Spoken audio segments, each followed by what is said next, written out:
357 on stage. I repeat, judges please note chess number 357 on stage.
രംഗം 1 രണ്ടാനമ്മേ മോളും.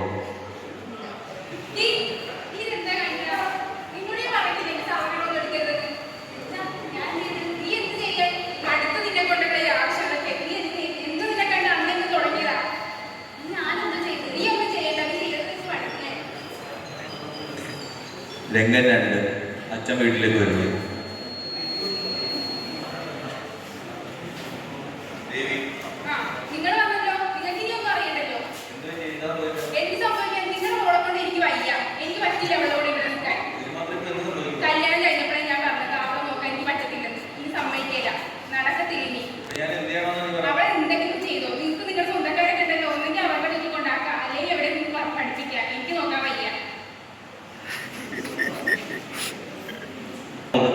അച്ഛൻ സുഹൃത്തിനെ വഴി വെച്ച് കാണും.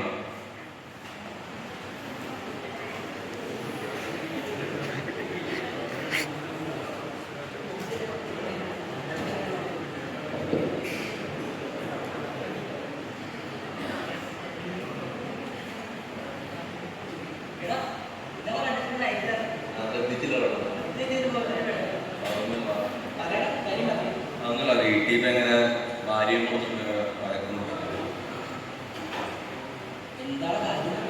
അതെന്താന്ന് വെച്ച് കഴിഞ്ഞാൽ മകളും ഭാര്യ ഒന്നിട്ടുള്ള അതൊക്കെ അങ്ങനത്തെ.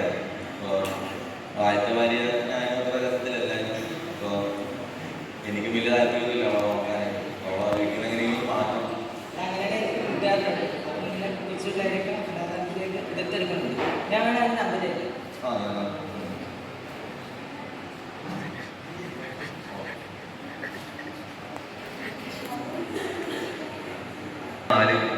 അച്ഛൻ അമ്മയെ കാണും. ദേവി രാവിലെ അല്ല മകളെ ഇവിടെ മാറ്റാൻ തീരുമാനിച്ചു. അവളെ എൻ്റെ ഒരു ഫ്രണ്ടിൻ്റെ ഓർമ്മയിലും അങ്ങോട്ട് മാറ്റാനൊന്നും പോയത്. അമ്മയും അച്ഛനും ഓർമ്മ ചെയ്തു.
കുട്ടിയെ അച്ഛൻ വന്ന് സംസാരിക്കും.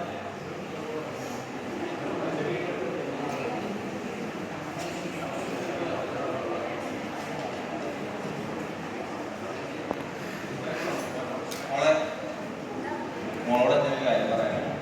മോളെ നിർത്താൻ നീ അമ്മയ്ക്ക് പോകുന്നില്ല, അദ്ദേഹം പറ്റുന്നില്ല. മോളെ ഇവിടെ നിർത്താൻ പറ്റില്ല. എനിക്ക് പറ്റില്ല. നീ അമ്മയൊന്നും വഴക്കാണ്, അച്ഛനോട് സമാധാനം കിട്ടുന്നില്ല. ഞാൻ ഇവിടുന്ന് പോയില്ല. നീ ഇവിടുന്ന് പോകണം, പോയേ പറ്റും. ഞാൻ പോയില്ല.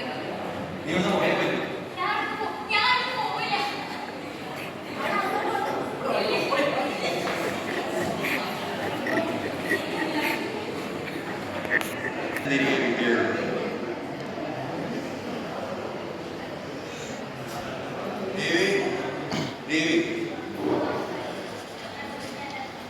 പ്രിയപ്പെട്ട ചേട്ടന്, ഞാൻ എൻ്റെ സുഹൃത്തുമായി വളരെ കാലമായി ഇഷ്ടത്തിലായിരുന്നു. ഞാൻ അവൻ്റെ കൂടെ പോവുകയാണ്.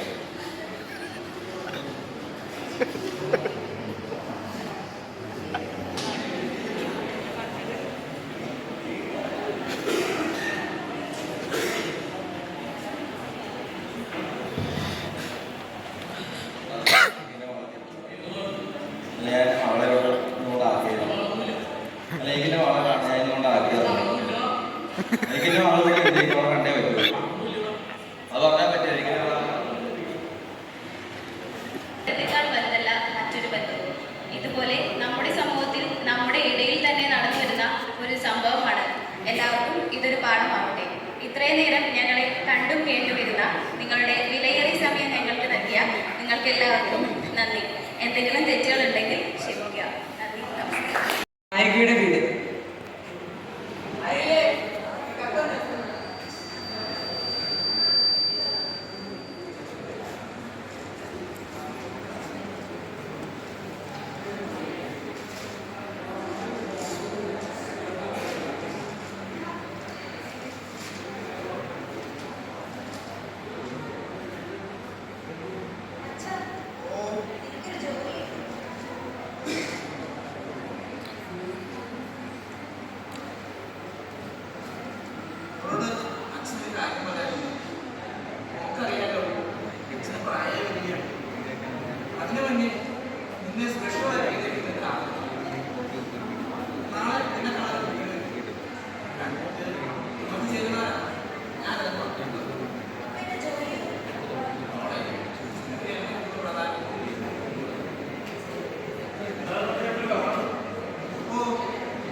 രംഗം 2, കല്യാണശേഷം ഭർത്താവിന്റെ വീട്.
രംഗം 3, ഭർത്താവിന്റെ വീട്.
രംഗം 5 അച്ഛനുമായി സംസാരിക്കുന്ന നായിക.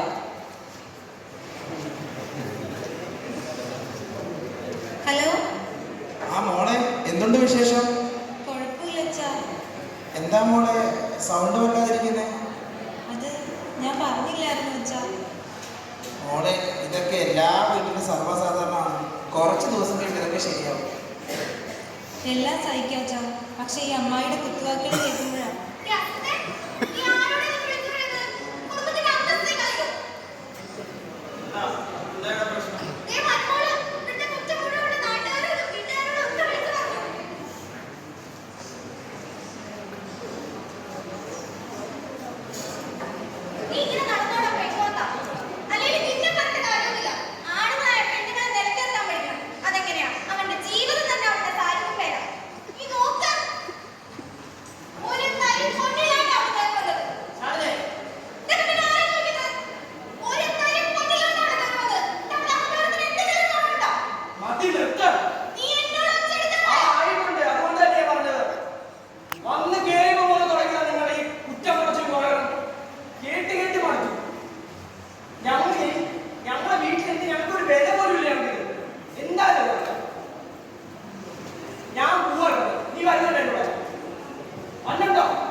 രംഗം 6 പുതിയ വീട്ടിൽ നായകൻ നായിക.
ആസ്പദമാക്കി ഞങ്ങൾ ഇവിടെ ഒരുക്കുന്ന ഒരു ഭൂമിയും 2 ലോകവും എന്ന നാടകം ആരംഭിക്കുകയാണ്.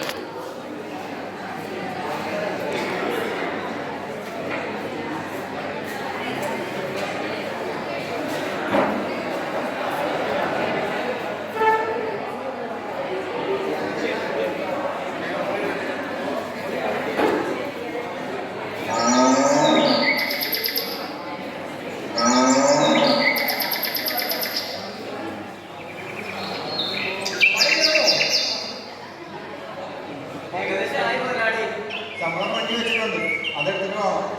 പിന്നെ മറ്റേ നാളെ കൊച്ചത്തിൻ്റെ മോൻ്റെ കല്യാണം എത്തിയേക്കണം. ആയിക്കോട്ടെ മുതലാളി.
പിന്നെ സുഖം.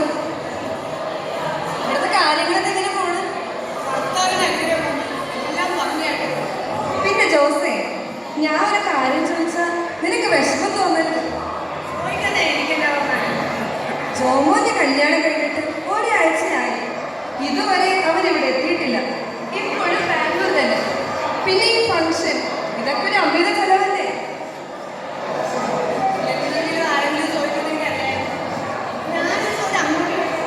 എന്താ ജോസേ?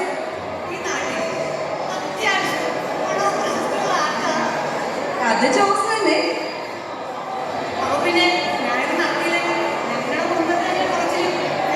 അത് ശരിയാണ്, എന്നാലും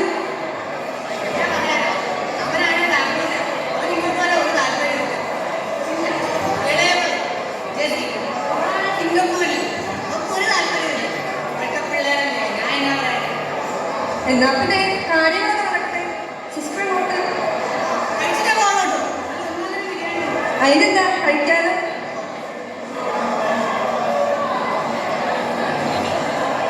കൊച്ചാ, ഇതാ ഞാൻ പറഞ്ഞ പണിക്കാരൻ.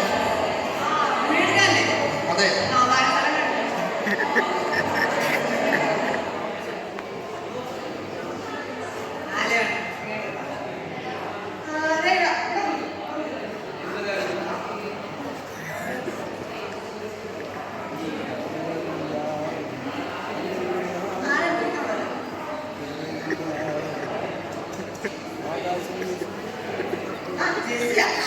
ആ അപ്പാ. ആ കേക്കാപ്പാ. എന്റെ പൊന്നപ്പാ മയിക്കും. ആ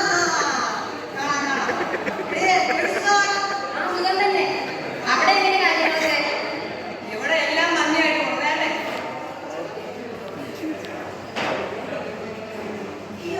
കണ്ടാ? തലകറങ്ങണ്ടി.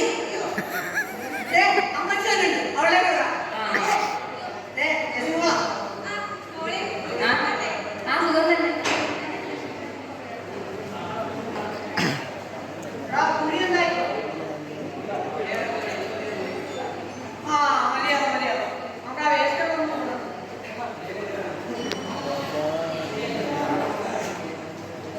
പറഞ്ഞോളാം.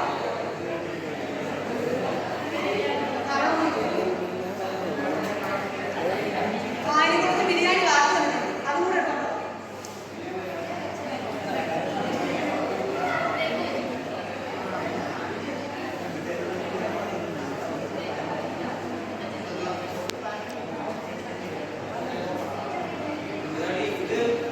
എടാ, ഇതിനി ആര് കഴിക്കാനാ ഇവിടെ? ഞാൻ കൂടെ അങ്ങ് മൂട്. ആ, ചെയ്യ്.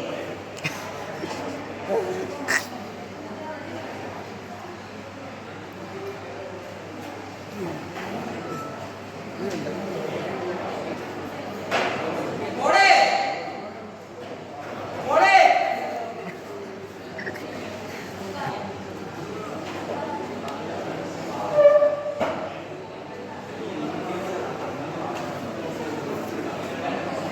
എടാ, നിന്നെ നോക്കി വേഗം മൂട്.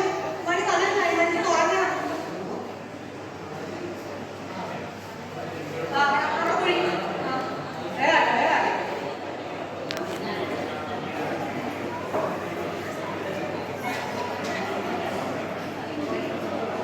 ഓ, ഒന്നുകൂടെ കഴിഞ്ഞാൽ സമാധാനായി. എന്താ നീ ഇങ്ങനെ? നിനക്ക് പെൺകുട്ടിയാണല്ലേ? നീ അവിടെ മോളെ എന്ന് വിളിക്കാൻ പാടില്ല. അതെ. ആണായിട്ടും പെണ്ണായിട്ടും ഒന്നേ ഉള്ളൂ. ഓ, പഠിക്കുകയാണെന്ന് കെട്ടിച്ചു കിട്ടും. അവള് മരിച്ചുപോയി. അതെന്നാ പറ്റിയതാ? കൊല്ലായി. എന്ത് പറ്റിയതാ? വിശന്നിട്ടാ? വിശപ്പ് സഹിക്കാൻ വയ്യാതെ എന്റെ മടിയിൽ കിടന്ന് ഉറങ്ങിയതാ അവള്.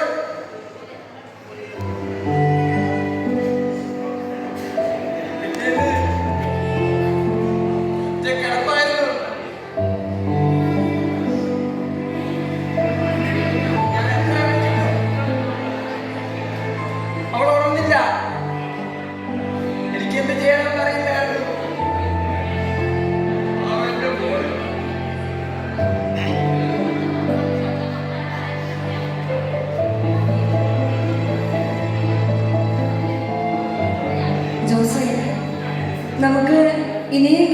ഒന്ന് മാറി ചിന്തിക്കണ്ടേ? ശരിയാ, എല്ലാം എന്റെ തന്നെ. ജനിച്ചപ്പോഴേ സ്വത്തും കുറെ പണം ഇതൊക്കെ കണ്ടാ വളർന്നത്. അതിൻ്റെ ഇടയിൽ ഇതൊന്നും കാണാൻ എനിക്ക് പറ്റിയില്ല. എന്റെ മോള് മരിച്ചത് എന്നെ പോലുള്ള മനുഷ്യര് കാരണം. മാപ്പ്.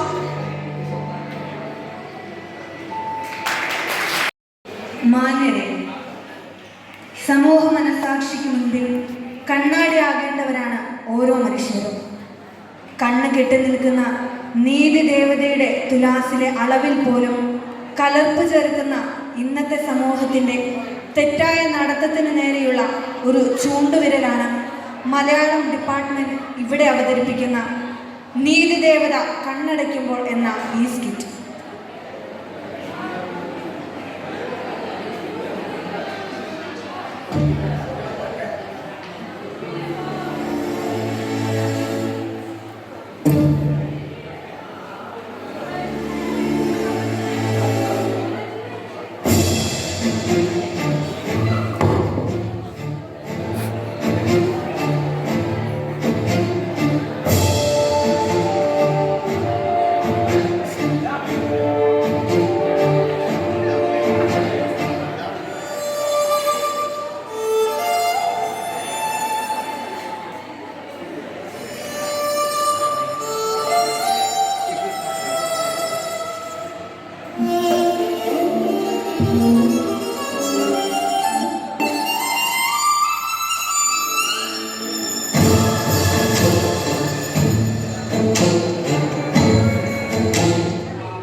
രംഗം 1.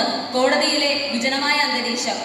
നീതിയുടെയും ചെങ്കോലും തുലാസും ഉറുതിപിടിച്ചുകൊണ്ട് സത്യവും അസത്യവും വേർതിരിക്കുന്ന ഈ ധർമ്മപീഠത്തിലേക്ക് ബഹുമാനപ്പെട്ട കോടതി എഴുന്നള്ളുന്നു. സൈലൻസ്. കോടതി ആരംഭിക്കുന്നു. ഗുമസ്തൻ.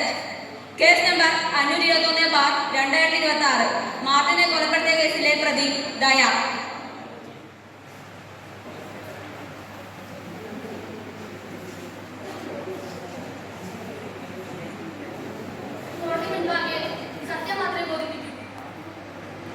മാർട്ടിൻ എന്ന 27-കാരനെ ഒരു ദാക്ഷിണ്യവുമില്ലാതെ തലക്കടിച്ചു കൊന്ന ദയയെ വിചാരണ ചെയ്യാനായി ഉറവിളി കൂട്ടുന്ന വക്കീൽ. നിങ്ങൾ മുൻപരിചയമുണ്ടോ? ഉണ്ട്. നിങ്ങൾ എവിടെ വെച്ചാണ് പരിചയപ്പെട്ടത്? ബസ്സിൽ വെച്ച്. ഏതാനും ദിവസങ്ങൾ മാത്രം പരിചയമുള്ള അവരെ വീട്ടിലേക്ക് വിളിച്ചു വരുത്തുകയും ലൈംഗികബന്ധത്തിൽ ഏർപ്പെടുകയും ചെയ്ത നിങ്ങളുടെ സ്ത്രീത്വത്തെ കോടതിക്ക് സംശയിക്കേണ്ടതായിട്ടുണ്ട്. മാർട്ടിനെ ഞാൻ കൊണ്ടുവന്നത് നേരാണ്. ഏതൊരു സ്ത്രീയും ചെയ്യാവുന്നത് അന്ന് ഞാനും ചെയ്തുള്ളൂ. നിങ്ങൾക്കറിയാമോ അന്ന് എന്തായാലും സംഭവിച്ചത്?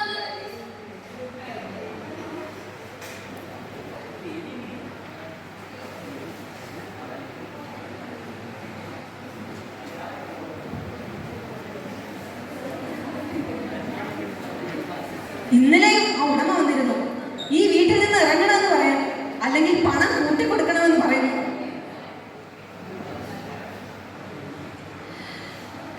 എന്റെ കയ്യിൽ പണം മുഴുവൻ നിനക്കല്ലേ ഞാൻ തന്നത്.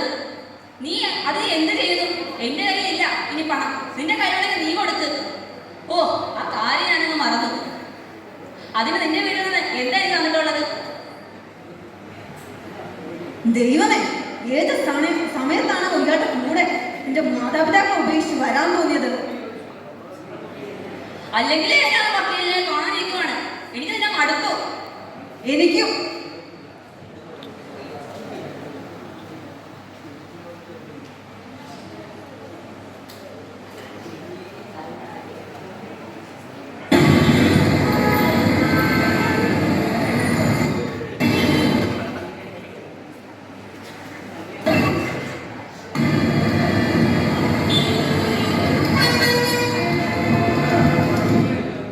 രംഗം 3.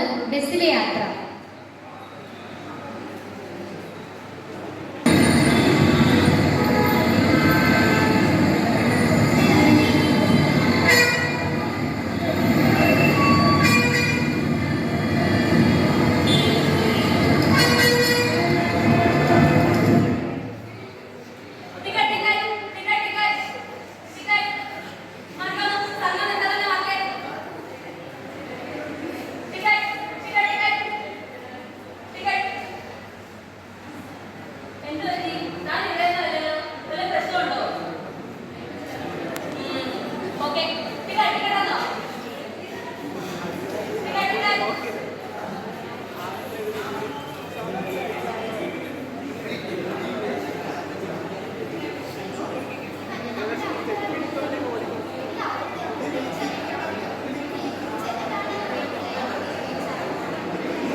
രംഗം 4. പ്രതിനായകനായ മാർട്ടിനും അവന്റെ കൂട്ടുകാരനായ അരുണും തമ്മിലുള്ള ഫോണിലൂടെയുള്ള സംഭാഷണം.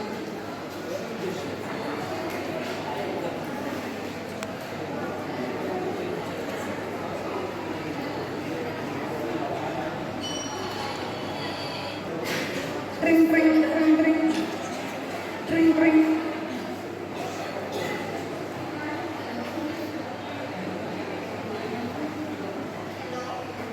ഹലോ,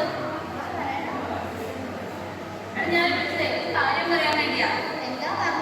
എടാ ഞാൻ പറഞ്ഞില്ലായിരുന്നു അതേനെ കുറിച്ച്. എടാ എനിക്ക് അവളെ കാണുമ്പോൾ എന്താണെന്നറിയാം, ഭയങ്കരമായിട്ട് ഒരു മോഹം കൂടിക്കൂടി വരുന്നതാ. അത് ഞാൻ പ്രത്യേകിച്ച് പറയേണ്ട ആവശ്യമില്ലല്ലോ.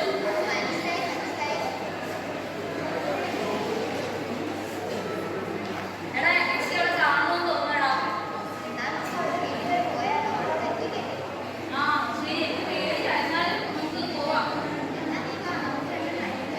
ആ ഞാൻ കാണിക്കാം.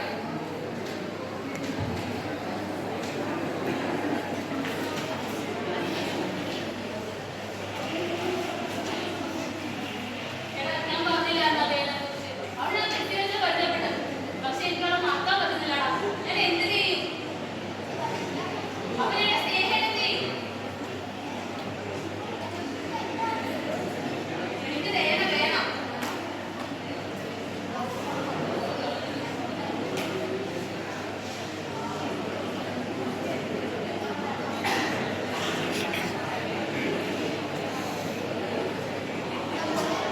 ആ എന്നാ പോവാം.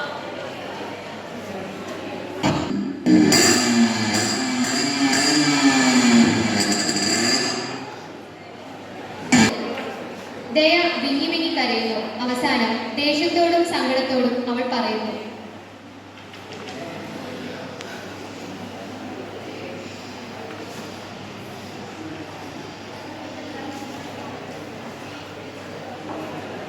നിങ്ങളുടെ സുഹൃത്തുക്കളുമായി ഞാൻ മാറ്റിനെ കൊലപ്പെടുത്തിയത് നിങ്ങളാണ്. മാർട്ടിന് ഒന്നും എന്താ തരാൻ എന്റെ സ്ത്രീ ചെയ്യാവുന്നത് അന്ന് ഞാൻ ചെയ്തു. അത് എന്റെ തെറ്റാണോ? ജീവനെടുക്കാൻ ആവശ്യം നിങ്ങൾക്ക് ആരാണ് തന്നത്? സത്യമാണ്, മാർട്ടിനെ കൊന്നത് സത്യമാണ്. അപ്പോൾ അവരെന്താ ചെയ്തത്? എന്ത് ശരിയാണ് നിങ്ങൾ കാണുന്നത്? അതിനാണ് നിയമവും കോടതിയുമൊക്കെ. അത് കൈയെടുക്കാൻ ആർക്കും അവകാശമില്ല. വീട്ടിൽ ഒറ്റയ്ക്കുമ്പോൾ കാമദേവന് വേണ്ടി അവനെ വീട്ടിലേക്ക് വിളിച്ചു വരുത്തി ആ പാവയുവാനെ തരക്കേടിച്ചു വന്ന നിങ്ങളാണ് യഥാർത്ഥ പ്രതി. സമൂഹത്തിലെ സ്ത്രീ വ്യക്തിത്വത്തിന് കാണിച്ചു വരുത്തിയ നിങ്ങളല്ലേ യഥാർത്ഥ പ്രതി. കോടതി, ഞാൻ നിങ്ങളോട് അപേക്ഷിക്കുകയാണ്. മാർട്ടിന്റെ യുവാവിനെ അതിക്രൂരമായി തലക്കടിച്ചു വന്ന ഈ പ്രതിയെ തൂക്കിയിടപ്പെടുന്ന അതിനോട് ഞാൻ അപേക്ഷിക്കുന്നു. നാച്ചുറോളിയോടാണ്.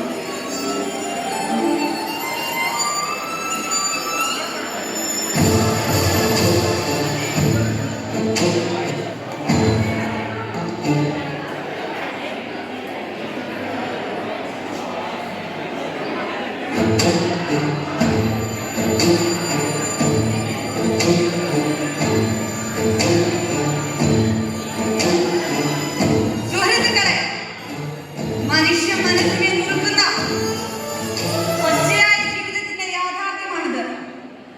സ്ത്രീയെന്നോ പുരുഷനെന്നോ ഭേദമില്ലാതെ അക്രമത്തിന്റെയും അനീതിയുടെയും പിരിമുറുക്കത്തിൽപ്പെട്ട് വലയുന്ന ഏതാനും ചില ജീവിതങ്ങളുടെ നേർക്കാഴ്ച.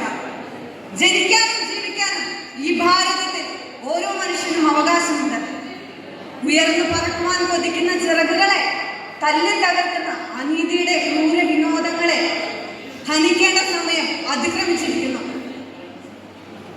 ദയ, ജിഷ തുടങ്ങിയ സ്ത്രീ സമൂഹവും കെവിൻ, ദീപക് തുടങ്ങിയ പുരുഷ സമൂഹവും എല്ലാം ഇതിന് ഉദാഹരണമാണ്. ഇനി വേണ്ടത് നീതിയുടെ കാലഘട്ടമാണ്. കണ്ണിലിരുട്ടുമൂടിയ ജനങ്ങൾക്ക് കാഴ്ചയും കൈമുറുക്കപ്പെട്ട ജനങ്ങൾക്ക് സ്വാതന്ത്ര്യവും നൽകണം. അതിനായി ഞാനും നിങ്ങളും കൈകോർക്കണം. പുതിയൊരു നാളേക്കായി നമുക്ക് ഒരുമിക്കാം. ജയ് ഭാരത്.